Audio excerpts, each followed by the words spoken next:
Jadi tadi itu kita masih membahas tentang exponential function solution gitu ya. Sekarang kita akan membahas approach yang satu lagi gitu, yaitu dimensionless pressure drop solution. Oke, jadi tadi di awal saya sempat bilang bahwa kita punya dua approach ya. Yang pertama ini, EI function solution dan dimensionless pressure solution. Nah, approach-nya sama sebenarnya, kita ingin mengubah persamaan differential equation yang ini, oke, yang ini menjadi something yang bisa kita calculate seperti itu. Oke, jadi kita lanjut dari sini. Nah, biasanya kita melakukan well test analysis gitu ya. Kita menggunakan konsep dimensionless variable. Itu dulu ya. Untuk memecahkan aliran transient atau aliran unsteady state flow. Artinya aliran yang senantiasa berubah seiring berjalannya waktu. Gitu ya. Dengan intinya ya, dengan metode dimensionless pressure drop solution ini, kita berangkat dulu dari sini. Kita punya radial Darcy equation, oke, dan kita sedikit modif, putar balik gitu ya, menjadi seperti yang bawah. Nah, kita tahu bahwa kalau bentuk seperti ini, baik yang kiri maupun yang kanan, itu dimensionless, tidak punya dimensi atau tidak punya satuan, hanya angka, gitu ya. Misalnya yang kanan, logaritmik natural dari RE dibagi RW. Yang RE, let's say, satuannya meter, yang bawah meter, maka kalau dibagi, akan hilang meternya. 500 meter dibagi 100 meter adalah 5, bukan 5 meter. Gitu ya. Jadi hilang dimensinya, hilang satuannya yang kanan. Yang kiri juga teman-teman gitu ya, bahwa kalau kita yang atas itu tekanan, yang bawah ujung-ujungnya juga tekanan satuannya. Jadi tekanan PSI dibagi PSI hilang, tidak ada dimensi. Gitu ya, tidak ada dimensi. Jadi itulah maksudnya dimensionless. Mengapa kita mau bikin dia jadi dimensionless? Karena itu akan membuat perhitungan jadi semakin mudah. Oke? Nah, kita berangkat dari sini, dimensionless. Kita lakukan non-dimensionalisasi. Oke? Kita bentuk dia, kita sebut dia menjadi persamaan yang tidak berdimensi. Jadi misalnya yang ini, PE dikurang PWF, dibagi bla bla bla, kita sebut dia PD. RE dibagi RW, kita sebut dia RED. Ya, D-nya ini artinya dimensionless. Artinya yang atas bisa kita sederhanakan bentuknya menjadi yang PD sama dengan logaritmik natural dari RED. Oke, dari yang ini ya, dijelas. Kemudian setelah kita tahu bentuk PD dan RD, kita mainkan lagi gitu bentuknya gitu ya. Kita introduce bentuk TD. Jadi saya bilang TD adalah 0,00024 KT dibagi bla bla bla. Oke, saya juga bisa mengatakan persamaan dimensionless lain yaitu TDA. Di mana TDA adalah seperti TD tapi di bawahnya ada A. Oke ya. Nah, kita masih ikuti aja dulu logiknya dia. Kemudian kita juga mendefinisikan RD. RD adalah R dibagi RW atau RED juga boleh. RED, RE dibagi RW. Gitu ya. Kalau PD itu artinya dimensionless. Di sini ya, dimensionless. Ini kita sedang bikin parameter buatan. Untuk apa kita bikin parameter jadi-jadian? Supaya nanti membuat perhitungan kita makin simple. Itu strategi kita. Strategi matematikanya. Gitu ya. Jadi saya nyebut nih, PD itu ini bentuknya. PD sama dengan PE dikurang PWF dibagi bla bla bla. Itu saya mau sebut PD. Oke. Saya juga mau nyebut RED sama dengan RE dibagi RW. Mengapa? Supaya saya bisa ubah yang atas menjadi bentuk yang bawah. Mana yang lebih simpel? Yang atas atau yang bawah? Pasti yang bawah kan?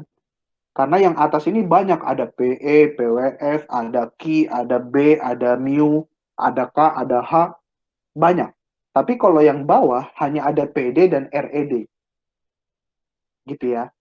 Yang bawah ini jauh lebih simpel. Kalau kita kalkulasi, itu lebih simpel. Yang atas, ini banyak suku-sukunya, banyak parameternya gitu. Jadi secara engineering, gitu kita mau mensimplifikasi. Intinya seperti itu. Nah, maksudnya adalah, lihat, kita punya yang atas, tapi setelah saya buat di non-dimensionalization, saya punya bentuk yang bawah. Istilahnya saya cuma mengubah dikit saja, yang atas menjadi yang bawah, tapi nanti dalam penurunan rumusnya jauh lebih simpel yang bawah. Gitu ya. Nah, stop dulu di sini. Ini kita sebut Van Everdinger dan Hurst equation. Oke. Dengan asumsi reservoir kita betul-betul radial seperti silinder, sumur kita ada di center, ada di tengah, dari reservoir yang silinder, dan laju alirnya konstan, nilainya Q, tekanan awal mula, tekanan inisial, itu uniform di semua titik, dan pada boundary reservoir, saya tidak punya aliran, no flow, seperti di patahan, gitu ya.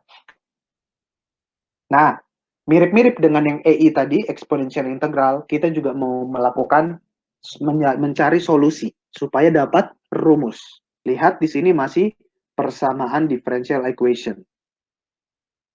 Oke, ya ini sedikit membicarakan gitu ya. Teman-teman nanti bisa di videonya bisa membaca lagi bagian yang ini. Oke, tapi intinya kita sedang mencoba nih. Kita sebut dulu teman-teman bahwa dimensionless pressure merupakan fungsi dari TD. Oke, dimensionless pressure merupakan fungsi dari dimensionless time. Oke, dengan ingat ya, dengan catatan seperti ini. Oke.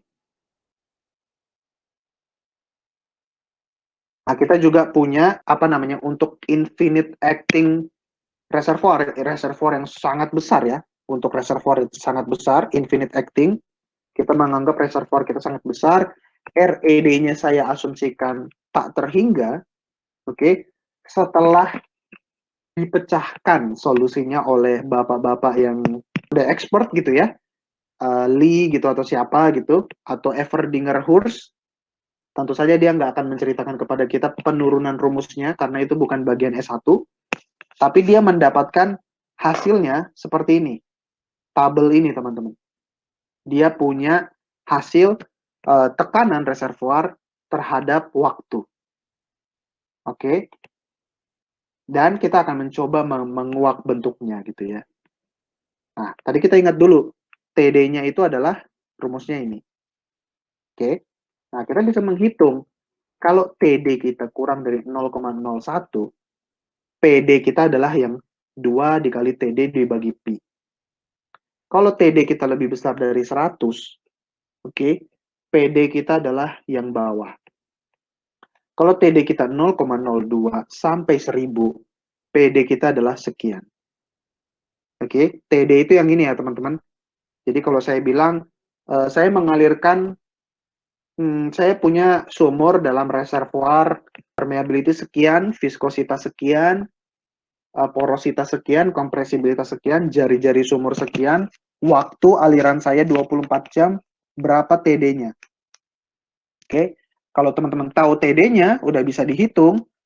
Nah, teman-teman lihat, TD-nya kurang dari 0,01 nggak? Kalau di bawah 0,01, PD-nya adalah tinggal dia 2 dikali TD, TD tadi sudah kita hitung, dibagi Pi. Sama untuk TD kurang lebih besar dari 100, TD dari 0,02 sampai 1000. Oke, ini juga panjang. Ya, intinya kita punya tadi itu kalau infinite acting reservoir saya anggap besar sekali. Gitu ya. Nah, tapi kalau saya punya reservoir yang finite, reservoir saya terbatas, gitu ya. Saya tahu bahwa tekanan saya, PD, tekanan tapi dimensionless, itu akan berubah terhadap jarak dan waktu.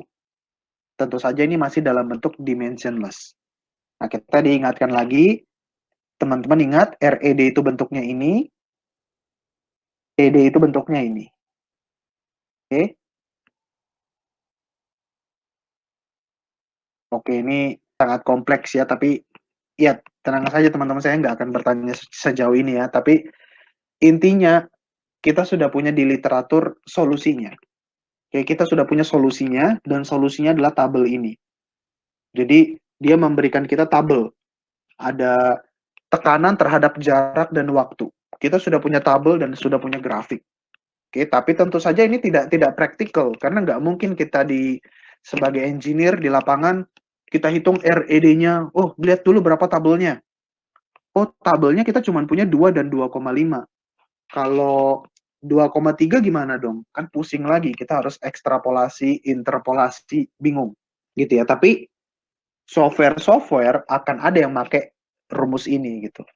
Kita tinggal pakai softwarenya. Yang penting kita tahu bahwa persamaan aliran kita itu bisa dipecahkan dengan beberapa teknik. Ini salah satu teknik yang sudah tersedia di literatur. Namanya teknik dimensionless pressure drop. Kayak ini juga hasil dari pemecahan equation-nya gitu ya. Nah, jadi ketika disimpel-simpelkan, kalau TD-nya lebih besar dari 25, oke, dan rumus yang atas ini memenuhi syarat 0,25 dikali RED kuadrat kurang dari TD, maka PD adalah rumusnya ini. Oke. Tapi kalau RE kuadrat lebih besar dari 1, kita pakai rumus yang ini. Nah, nanti sebenarnya akan jauh lebih kebayang teman-teman gitu ya, setelah teman-teman mengerjakan example-nya. Jadi sebenarnya straightforward gitu ya. Teman-teman punya sumur, teman-teman tahu propertinya. Permeability-nya berapa, porositas, viskositas, kompresibilitas, jari sumur. Dan teman-teman tahu sumur kalian dialirkan berapa lama. Itu adalah T. Ya, 1 jam, 2 jam, 24 jam, kalian tahu. Karena kan kalian sebagai engineer pasti tahu lah. Ini sumur baru saja saya hidupkan, saya alirkan 30 jam, ya teman-teman tahu T sama dengan 30 jam. Artinya teman-teman step 1 tahu, bisa menghitung dimensionless time, TD. RED gampang. RE teman-teman bisa asumsikan, radius pengurasan sumur saya berapa ya? Biasanya kita asumsikan 250 meter. RW kalian sudah tahu, jari-jari lubang sumur kalian kan pasti tahu. Tinggal tanya ke teman-teman drilling engineer. Oke? Dari RED dan TD kalian sudah tahu. Sekarang kita lihat dari tabel.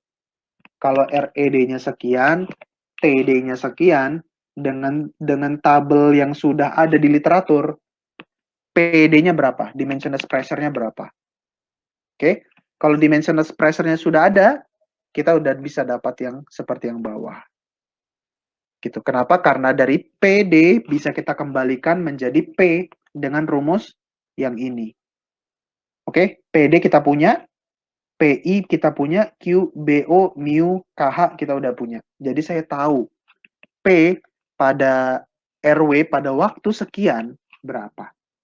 Oke, jadi teman-teman akan lebih kebayang kalau nanti ngerjakan homework-nya gitu ya. Sebelum kita break gitu ya, jadi kita diingatkan lagi nih bahwa untuk aliran yang transient, aliran yang unsteady state flow, kita punya 2 approach. Dimensionless pressure drop solution, dan AE function solution. The solution as given by PD function, dimensionless pressure ya, is identical to that of AE function approach. Jadi walaupun berbeda, ternyata hasilnya sama teman-teman. Untuk approach yang kiri maupun approach yang kanan. The main difference, perbedaan utama sebenarnya antara dua equation atau dua approach ini adalah PD function can be only used to calculate the pressure at radius R when the flow rate Q is constant and known. Jadi dimensionless pressure drop solution dia hanya bisa kita pakai kalau kita tahu rate-nya itu betul-betul konstan. Oke, seperti itu. In that case, the PD function application is essentially restricted to the wellbore radius because the rate is usually known. Artinya, kalau kita pakai dimensionless pressure drop solution, mau nggak mau kita cuma bisa punya perhitungan di RW atau di sumur, karena cuma di situ yang kita bisa ukur.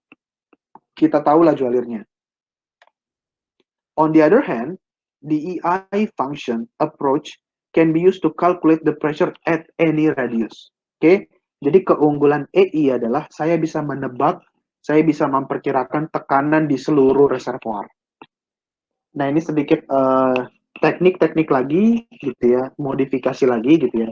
It should be point out that for an infinite acting reservoir, kalau kita punya sistem reservoir yang infinite acting, artinya besar banget reservoirnya, dengan TD lebih besar dari 100, gitu ya, the PD function dan EI ternyata ada koneksi. Ya, jadi ada hubungan antara PD dengan EI. Sedikit penambah-nambah informasi gitu ya. Oke, kita sudah membahas tadi perunuran rumus untuk, jadi ini kita sedang membahas untuk fluida yang slightly incompressible, untuk oil. Oke, next bagian adalah untuk compressible fluid. Tapi mata kuliah ini saya ingin memfokuskan lebih ke oil, gitu ya, karena nanti teman-teman punya mata kuliahnya sendiri untuk yang gas. Jadi untuk diskusi yang compressible fluid, kita skip saja gitu ya, karena ini tentang gas. Oke, karena I think it's already quite a lot ya pembelajaran kita break dulu sekarang. Apakah ada teman-teman yang ingin bertanya?